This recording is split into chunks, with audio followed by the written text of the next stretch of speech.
औषधा जोरात शिंदे आणि फडणवीस सरकारला महायुतीच्या सरकारला रविवारी कामकाजाला 2 वर्ष पूर्ण झालेले काय सांगाल?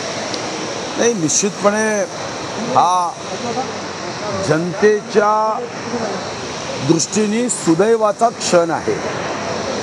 जेव्हा महाविकास आघाडी जन्माला आली, वैचारिक दृष्टिकोनातून अतिशय भिन्नता असणारे, दोन टोक असणारे, एका पक्षाचे नेते देव, देश आणि धर्म या विषयाच्या संदर्भात उदासीन असणारे आणि एक पक्ष ज्यांनी शिवसेनेची स्थापनाच मुळात देव, देश आणि धर्मासाठी केली.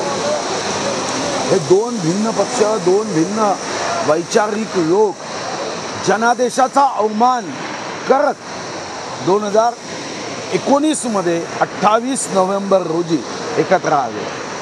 आणि मला वाटतं कि भगवान के घर में देर है मगर अंधेर नहीं. एकनाथ शिंदेजींनी या आस्थेसाठी, अस्मितेसाठी, महाराष्ट्राच्या उन्नती प्रगतीसाठी डबल इंजिनचं सरकार असावं.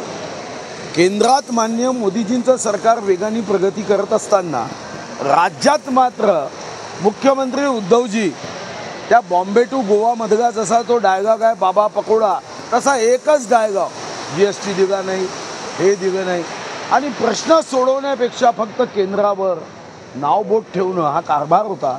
आणि त्यामध्ये एकनाथ शिंदे हे पुढे आले आणि त्यातून मला स्वतःला वाटतं की शिंदेचा S हा सुपर, फडणवीसाचा F फास्ट आणि पवारांचा प्रोग्रेस, सुपर फास्ट प्रोग्रेस हा यातून जन्माला आला. आणि आपण बघत आहात की वेगाने प्रगती होते.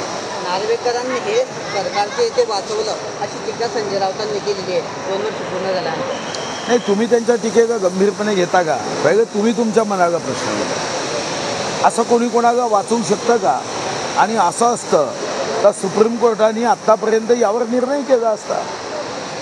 तुम्ही तुमच्या पक्षाचे बहुसंख्य आमदार जेव्हा बाहेर निघताय तेव्हा तुम्हीच विचार केला पाहिजे की लोकशाहीला जर मानत असाल तर बहुसंख्य आमदार बाहेर पडत असताना मग त्याचा सन्मान करणं तुमची आवश्यकता होती की आम्ही यांच्यासोबत येतो. चंद्रबाबू नायडू आणि नितीश कुमार यांचे खासदार नाराज असल्याचं पण संजय राऊतांनी आज सामन्याच्याद्वारे म्हटलेलं आहे. मला आपल्याला वाटतं की जेव्हा अपयश हातात येतं तेव्हा एखादा व्यक्ती गणपतवाणी बनतो. गणपतवाणी बिडी पितांना चावायचाच नुसतीचं काढी, मनाशीचं अन मनायाचा की या जागेवर बांधून. पहिल्यांदा म्हणाले की नरेंद्र मोदी प्रधानमंत्री होऊच शकत नाही. आता प्रधानमंत्री झाले तर अस्थिर देशामधलं सरकार असावं यासाठी विदेशी शक्ती तर कार्यरत आहेच, पण काही आमच्या देशी शक्तींना वाटतं हा देश अस्थिर असावा. लोकसभा निवडणुकीच्या निकालातून बोध घेणार का असं राज ठाकरेंनी वक्तव्य केलेलं आहे. त्यांनी म्हटलंय की लोकसभेच्या निकालावरून सर्वजण जमिनीवर आलेले आहेत. लोकसभेच्या निवडणुकीतून बोध घ्यायचाच असतो. विजय झाला तरी बोध घ्यायचा असतो, कारण विजयातून विजयाकडे जावं लागतं, पराभवातून विजयाकडे जावं लागतं. प्रत्येक गोष्टीचा बोध घेतला पाहिजे. विजय झाला तर माजायचं नाही, पराभव झाला तर गाजायचं.